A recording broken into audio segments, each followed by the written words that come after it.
Olha, ninguém fala sobre o funeral. Eles falam que crescer é uma evolução gradual. Eles falam que crescer é uma transição natural, é uma metamorfose como aquelas de documentário de natureza. E realmente em alguns momentos pode ser. Mas crescer verdadeiramente é um assassinato. É pegar aquele menino que você é, com todos os seus desejos, com todas as suas fraquezas, desculpas e com todos os seus confortos e botar ele pro chão. Porque se você não fizer isso, ele vai fazer isso com você. Existe uma versão de você que ainda acha que a vida vai dar um jeito, que ainda acha que o talento substitui o esforço, que ainda acha que o potencial substitui a execução, que ainda acha que a intenção substitui o resultado. Essa versão é o menino. E o menino, por definição, é alguém que ainda não encontrou o limite. O menino é aquele que vive no mundo do eu poderia. Eu poderia ser mais disciplinado, eu poderia acordar cedo, eu poderia acabar com esse hábito e eu poderia ser mais responsável. O menino é o reino do potencial. Platão, em A República, descrevia a juventude como um estado onde o homem está embriagado de liberdade. Ele bebe da taça da possibilidade e se embriaga com ela, porque o potencial é confortável. O potencial não exige prova. Enquanto você ainda tem só potencial, você ainda não pode ser julgado. Mas Santo Agostinho diz algo ainda mais duro e realista: dai-me a castidade, mas não ainda. O menino diz: dai-me a maturidade, mas não ainda. Dai-me a responsabilidade, mas não ainda. Dai-me o homem que eu quero ser, mas deixa o menino viver mais um pouco. O menino acorda tarde porque ninguém tá olhando. O menino gasta aquilo o que ele não tem. O menino deixa a louça na pia, deixa a conta pra depois, aquela conversa difícil pra amanhã. O menino, ele quer o respeito de homem, mas pagando o preço de menino. Ele quer a maturidade, mas ele quer também a liberdade da irresponsabilidade. E é aqui que tá o centro do caos. Essas duas coisas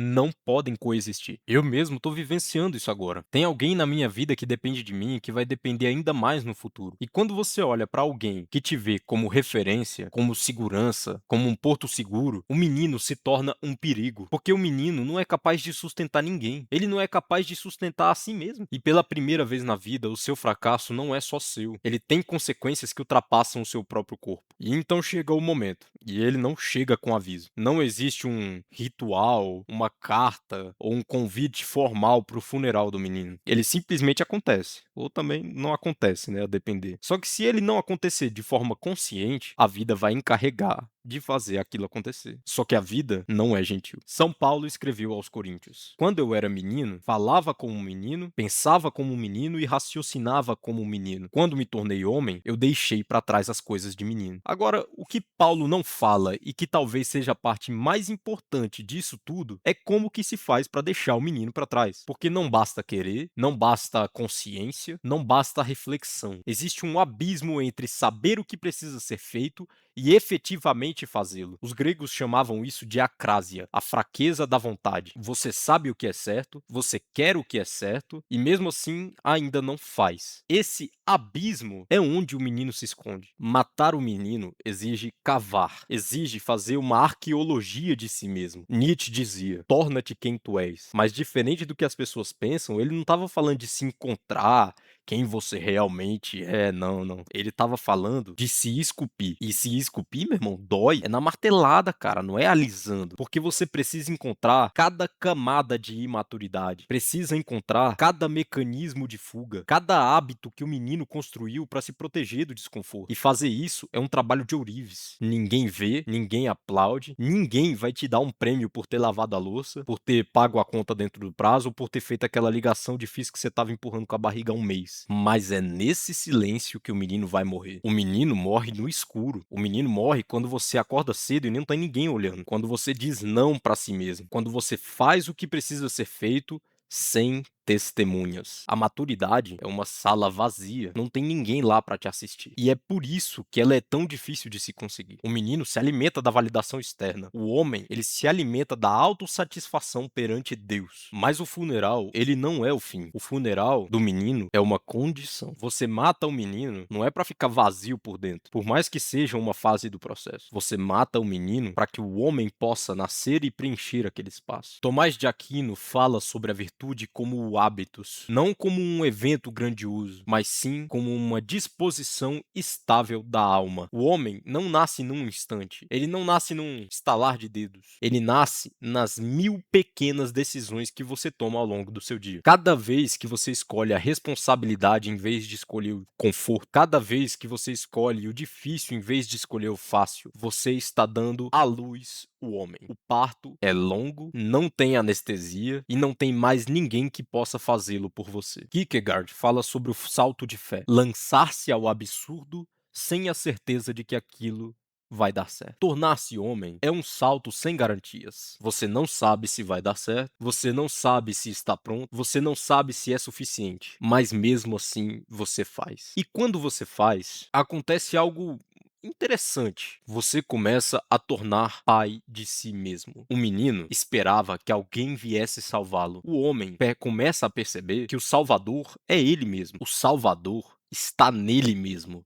Dostoiévski, em Os Irmãos Karamazov, escreve: o sofrimento é a única origem da consciência. O menino ele vai querer fugir do sofrimento, claro, mas o homem vai compreender que aquele sofrimento não é um acidente, é a forja. Cada dor que você atravessa, cada desconforto que você enfrenta, cada noite que você passa acordado se sentindo perdido, isso não é um desvio do caminho, isso é o caminho. A consciência do homem nasce do sofrimento voluntário, nasce da escolha de permanecer, mesmo quando tudo em você quer fugir. Então seguimos com um monômito de Joseph Campbell. O herói sai de casa em busca de uma aventura, enfrenta a escuridão, morre simbolicamente e volta, renasce transformado. Existe uma versão dessa história que é muito mais silenciosa. É aquela que acontece dentro do seu quarto, dentro da sua mente e dentro das suas escolhas diárias. Você não precisa atravessar um oceano, você só precisa atravessar o abismo entre quem você é às 3 horas da manhã, enquanto você consome pornografia, mexe no celular, perdendo o seu tempo, precisa atravessar esse abismo entre quem você é nesse momento e quem você quer ser. Ninguém vai cantar canções sobre essa jornada, mas é nela que o homem vai nascer. Eu mesmo estou escrevendo isso dentro da guerra, não do outro lado, não da montanha, não depois da vitória. Eu estou escrevendo isso com as mãos sujas da batalha. Eu tenho 19 anos e nos derradeiros meses eu olhei pro espelho e vi o menino. Vi o menino, vi ele nas minhas desculpas, vi ele em como eu adiava o que dói, em como eu evitava o que é difícil, em como eu me convencia de que amanhã seria diferente. E aí você percebe que o amanhã é a religião do menino. Ele acredita no amanhã com uma fé que é inabalável. Amanhã eu acordo cedo, amanhã eu começo, amanhã eu mudo. Amanhã eu vou mudar, com certeza. Mas o amanhã nunca chega, porque sempre vai existir um novo amanhã para substituir aquele que passou. É um ciclo litúrgico feito inteiramente em cima da procrastinação. Mas para quebrar esse ciclo, é necessário ter a consciência e em algum momento dizer não. Hoje e agora, mesmo doendo, mesmo sem vontade e mesmo sem garantia. Eu tô noivo e existe uma mulher que escolheu acreditar no homem que eu ainda estou me tornando. E isso é aterrorizante, cara, porque o lugar de conforto do menino é ser amado pelo que ele é, pelo que ele poderia ser. Mas o amor real exige a presença, exige o homem. E eu olho pra ela e penso, eu ainda não tô pronto, mas talvez, e isso é o mais aterrorizante, talvez você não fique pronto antes do salto. Talvez você precise saltar pra ficar pronto. Então, talvez a pergunta certa não seja quando o menino vai morrer, porque a resposta pra essa pergunta é literalmente todos os dias. Todas as manhãs que você acorda e escolhe o difícil e faz o que precisa ser feito, o menino morre. Mas ele renasce em todas as noites que você cede ao conforto. Isso é uma guerra, cara. E não se vence uma guerra com uma única batalha. Você precisa, às vezes, de centenas delas. E essas batalhas, elas são cruéis, solitárias e sem testemunhas. Agostinho disse que a alma do homem fica inquieta até descansar em Deus. Mas entre a inquietação e o descanso existe um campo de batalha. E nesse campo de batalha, quem decide qual dos dois vai vencer é você. Se é o menino que foge ou se é o homem que fica.